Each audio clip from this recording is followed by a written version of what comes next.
Olá, jovem, tudo bem? Espero que sim. O tema da nossa aula de hoje será sobre grandezas proporcionais. E para entendermos isso, precisamos primeiro dizer o que são grandezas proporcionais. Então, grandeza proporcional é a relação de equivalência proporcional entre grandezas. Esse é o primeiro aspecto. Segundo, elas podem ser diretas ou podem ser indiretas. As grandezas diretas, as variações de aumento ou diminuição acontecem nas duas grandezas ao mesmo tempo. Se uma grandeza aumentar, a outra também vai aumentar. Se uma diminuir, a outra também vai diminuir. E as grandezas inversamente proporcionais, ela acontece uma variação de aumento e diminuição. Ou seja, se uma grandeza aumentar, a outra diminui. Se uma grandeza diminuir, a outra vai aumentar. Então, analisando as duas grandezas, considerando aqui duas grandezas, então nós temos aqui, se elas forem proporcionais, então 2 valores de uma grandeza, A sobre B é igual a C sobre D, que são os valores da outra grandeza. Se elas forem inversamente proporcionais, então A sobre B, ele é invertido em relação à outra grandeza. Seria D sobre C. Então, na grandeza diretamente proporcionais, a ordem das equivalências não modificam. Nas inversões proporcionais, a ordem de uma das equivalências vai ter que modificar. Então, A sobre B seria D sobre C. Então, se lê, A está para B, assim como C está para D, na diretamente proporcional. E A está para B, assim como D está para C, na inversamente proporcional. Nesse exemplo número 1, a gente tem, em uma gráfica, são feitas livros escolares. 2 horas para realizar 40 impressões, 3 horas para 60 impressões, 4 horas para 80 impressões, 5 horas para 100 impressões. Qual é a constante de proporcionalidade utilizando uma tabela e uma apresentação gráfica? Então, o primeiro passo, eu tenho que descobrir quais são as grandezas aqui. As grandezas são tempo, 2 horas, e quantidade de impressões, número de impressões. Então, as grandezas são tempo em hora, quantidade de impressões em unidades. Nós temos aqui, montando a tabelinha, 2 horas, 40 impressões, 3 horas, 60 impressões, 4 horas de impressões, 5 horas, 100 impressões. Montamos a tabela. Aqui, como a gente está vendo aqui, à medida que o tempo aumenta, as impressões também vão aumentar, então o tempo aumenta e a impressão aumenta, então é uma grandeza diretamente proporcional. Se ela é diretamente proporcional, basta manter as frações aqui na mesma ordem. Então, 2 sobre 40, 3 sobre 60, 4 sobre 80, 5 sobre 100. E a razão de proporção será 1 sobre 20. Por quê? Qualquer das frações que você encontrar a fração redutiva vai dar 1 sobre 20. Por exemplo, 4 dividido por 4 dá 1, 80 dividido por 4 dá 20. Se você simplificar qualquer uma, vai dar 1 sobre 20. Então, a constante de proporcionalidade será 1 sobre 20. O que isso quer dizer? Que a cada hora serão impressas 20 cópias, 1 para 20. A cada hora, que a primeira grandeza aqui é o tempo, a segunda é a quantidade de impressões, então a cada hora serão impressas 20. Já para a construção do gráfico, a gente desenha um eixo cartesiano com x e y. X é o eixo das funções, é o termo independente, e o y é a função, é o termo dependente. Ou seja, a impressão depende do tempo que for gasto. Então, o tempo é quem define a impressão. Então, por isso que o tempo é independente e o y é dependente. Então, montando um gráfico aqui, lembrando que essas medidas têm que ser a mesma, daqui para cá tem que ser a mesma, senão o gráfico vai dar errado. Da mesma forma é aqui. Então, traçamos. 2 está para 40, 2 está ligando para 40, o 3 está ligando para 60, o 4 está ligando para 80 e o 5 está ligando para 100. Então, após fazer a ligação de cada ponto desse, o ponto de encontro deles, traçamos uma reta. Porque a grandeza diretamente proporcional, se você observar, vai dar uma reta. Ou inclinação para cima, ou inclinação para baixo. Vai dar uma reta quando nós tratarmos de grandezas diretamente proporcionais. Já no exemplo número 2, nós temos aqui. João decidiu contar o tempo que levava indo de casa à escola de bicicleta com diferentes velocidades. Se ele for na velocidade de 30 metros por segundo, precisará de 2 minutos. Na velocidade de 15 metros por segundo, precisará de 4 minutos. E se a velocidade for de 12 metros por segundo, precisará de 5 minutos. Qual será a constante de proporcionalidade utilizando uma tabela e sua representação gráfica? Então, quais são as constantes? Primeiro, quais são as grandezas? Velocidade e tempo. Só que observe o seguinte, quando ele vai a 30 metros por segundo de velocidade, o tempo é 120 segundos. Por que segundos? Porque é até minutos, professores. Só que aqui nós temos 30 metros por segundo. Para nós colocarmos a mesma unidade de tempo, transformamos 2 minutos em segundos, 120. 4 minutos em segundos, 240. E 5 minutos em segundos, que é 300. Ou seja, multiplicando por 60, porque cada minuto são 60 segundos. Em 30 metros por segundo, ele vai precisar de 120 segundos para chegar em casa. Com velocidade de 15 metros por segundo, ele vai precisar de 240 segundos para chegar em casa. E com velocidade de 12 metros por segundo, vai precisar de 300 segundos para chegar em casa. Só que observe que, à medida que a velocidade diminui, o tempo para chegar em casa vai aumentar. Então, a velocidade diminui e o tempo aumenta. Se um diminui e o outro aumenta, é uma grandeza inversamente proporcional. Sem inversamente proporcional, eu vou manter o 30, e ao invés de colocar 30 sobre 20, vamos por 30, 1 sobre 120, certo? Depois 15, 1 sobre 240. 12, 1 sobre 300. Porque como ele é inversamente proporcional, nós devemos acrescentar esse número 1 aqui, no numerador, nessa parte de baixo, que é o denominador da fração completa. Então, toda vez que forem inversamente proporcionais, vai acrescentar esse número 1 aqui no denominador.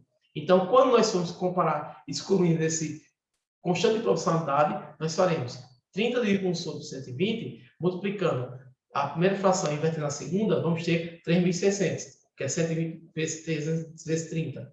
240 vezes 15, 3.600. 300 vezes 12, 3.600.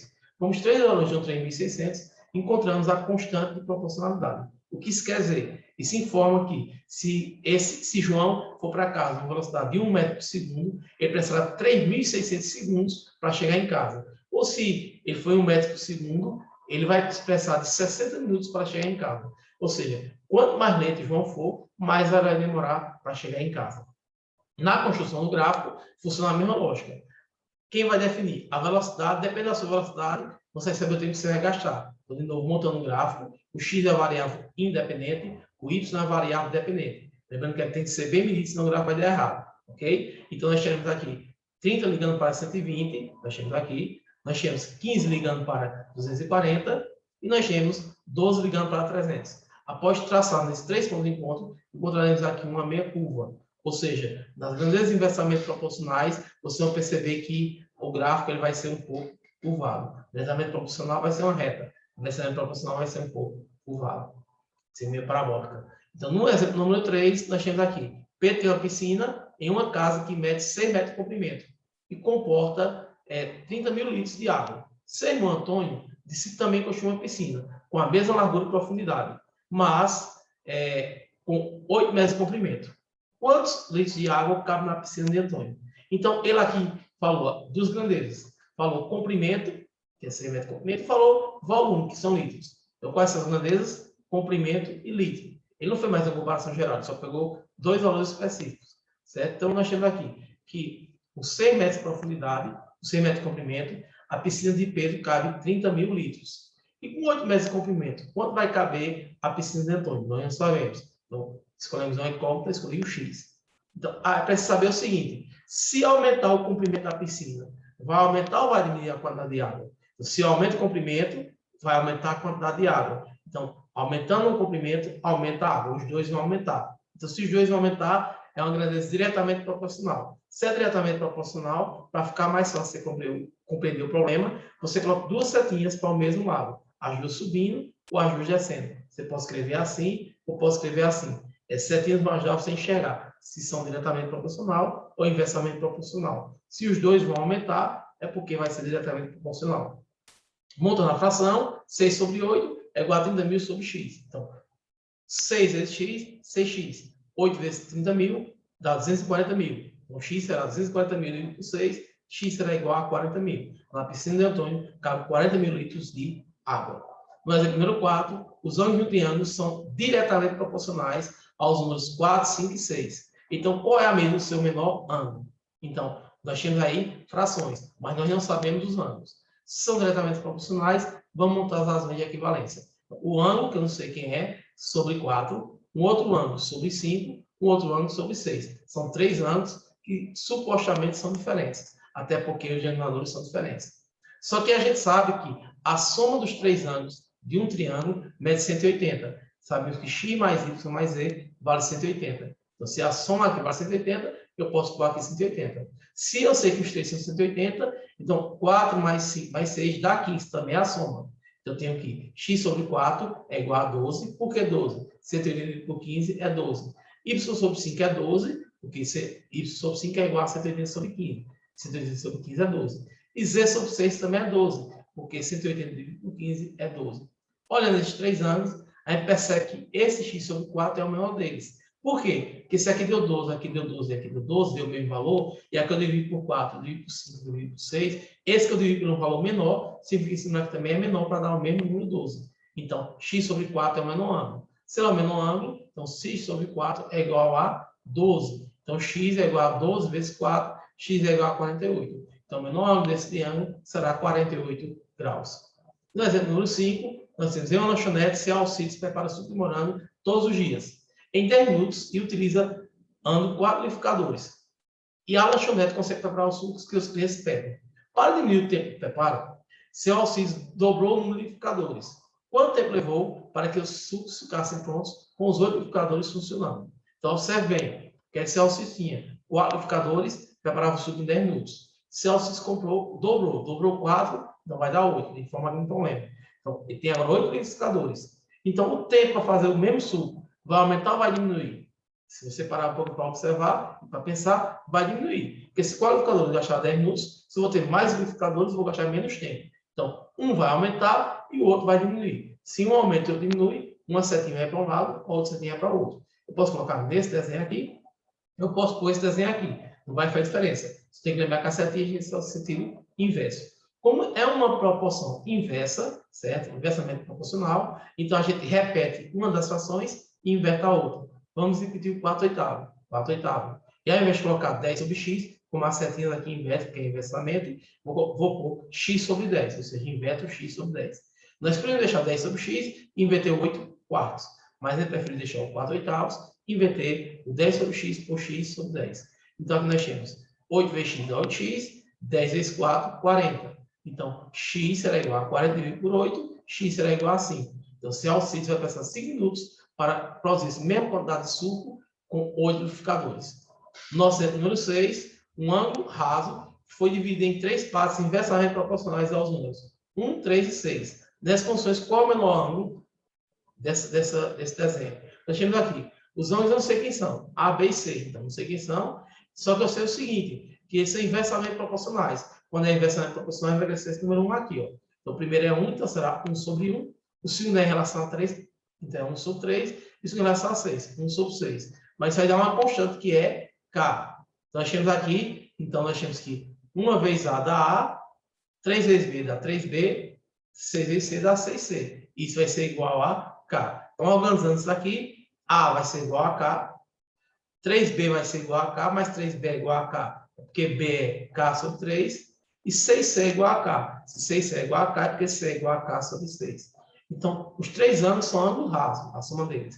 Então, K, que é o valor de A, mais K sobre 3, que é o valor de B, mais K sobre 6, que é o valor de C, vai dar 180, que é o ângulo raso, mede 180. Como aqui eu tenho frações, vou tirar o mínimo número comum, que vai ser 6. 6 dividido por 1 dá 6, 6 vezes 1 é 6.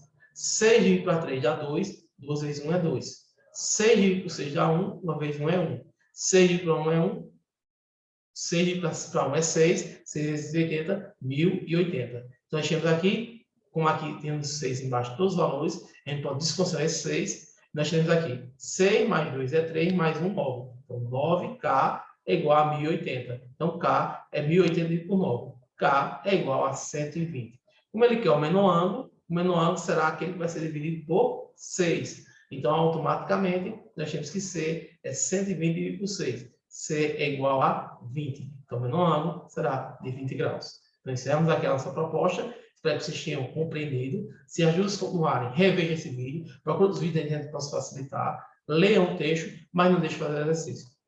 Se as dúvidas persistirem, não deixe de perguntar ao professor, mas tentem fazer. Então, até breve.